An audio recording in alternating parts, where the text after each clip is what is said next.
অসুস্থ গাভী জবাই করে মাংস বিক্রির চেষ্টা করছিলেন এক খামারি। অতঃপর ভ্রাম্যমাণ আদালতে হাতে নাতে ধরা পড়েন তিনি। গরুটা যখন উঠতে পারবে না, গরুটা পা পিছলে পড়ে গেল, পরে এনারা আবার ওই কাশের সঙ্গে একটু যোগাযোগ করলো যে গরুটা যদি ভালো হবে না, গরুটার পিছনে আমার অলরেডি কিন্তু 15-16 হাজার টাকা খরচ হয়ে গেছে, যে পিছনে খরচ করলে গরুটা 2-3 দিন হয়তো বা থাকতেও পারে, নাও থাকতে পারে, যেহেতু গরুটার অন্য সমস্যা হবে।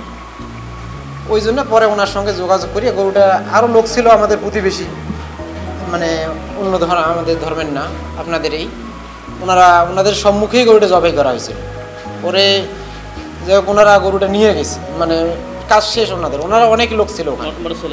হ্যাঁ, মোটরসাইকেলে ওরা নিবে, এই মতো অবস্থায় আমাদের এলাকার যে কিছু লোকজন ওনারা একটা মব সৃষ্টি করলো যে না, মৃত গরু জবাই করছে। আমি ইন্টার পাস, সিজারের ট্রেনিং নেই, দেখিয়ে আর কি সিজার করছি। বলে একটা গরু অসুস্থ, আসি দেখে, যদি পছন্দ হয় আসি নিয়ে যাবো।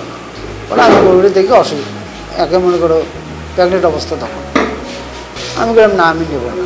পরে আমি চলে গেছি, যাওয়ার পরে এই ঘন্টা খানিক পরে আবার ফোন দেবে, দিয়ে কয় এরকম বাছুর সিজার করে বের করছি, সমস্যা নেই, আসে নিয়ে যান। আমি বলছি না ভাই, আমি নিয়ে যাবো না। করার পরে আমার কোনো সমস্যা নাই, কোনো সমস্যা হলে আমি আছি। তখন আমি যাই ও জব করি, আমি ছিলিয়ে বস্তু গাড়ি তুলছি, তখন আমার গ্রামবাসী এসে আরো। কুড়িগ্রামের উলিপুরে গাভীর সিজার করে বাছুর বের করার পর অসুস্থ গাভীটি জবাই করে মাংস বিক্রির চেষ্টায় জড়িত 5 জনকে বিভিন্ন মেয়াদে সাজা ও নগদ অর্থদণ্ড দিয়েছে ভ্রাম্যমাণ আদালত। 20 মে বিকেলে কুড়িগ্রাম জেলা প্রশাসক কার্যালয়ে ভ্রাম্যমাণ আদালতের মাধ্যমে তাদের এই সাজা প্রদান করেন এক্সিকিউটিভ ম্যাজিস্ট্রেট আবু বক্কর সিদ্দিক।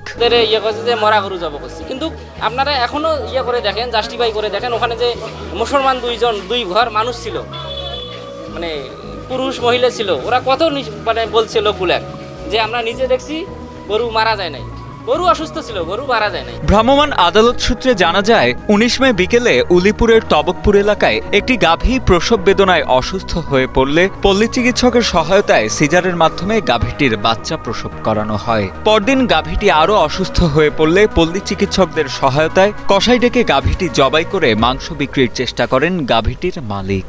জড়িত কসাই বস্তায় ভরে মাংস নিয়ে যাওয়ার সময় স্থানীয়দের বাধার মুখে পড়েন। প্রাণী সম্পদ কর্মকর্তা বিষয়টি জানতে পেরে জড়িতদের আটক করে প্রশাসনের কাছে হস্তান্তর করে। পরবর্তীতে 2 পল্লী প্রাণী চিকিৎসক, কসাই ও গরুর মালিককে বিভিন্ন মেয়াদে কারাদণ্ড ও অর্থদণ্ড দেন কুড়িগ্রাম জেলা প্রশাসনের এক্সিকিউটিভ ম্যাজিস্ট্রেট আবু বক্কর সিদ্দিক। সাধারণ গ্রামবাসী এই ব্যাপারে আমাদের কাছে অভিযোগ দিয়েছে এবং তারা সাক্ষ্য দিয়েছে। পরবর্তীতে দোষীরাও দোষ স্বীকার করেছে, তারা স্বীকারোক্তিমূলক জবানবন্দি দিয়েছে এবং তারই ভিত্তিতে তাদেরকে এই শাস্তি দেওয়া হয়েছে।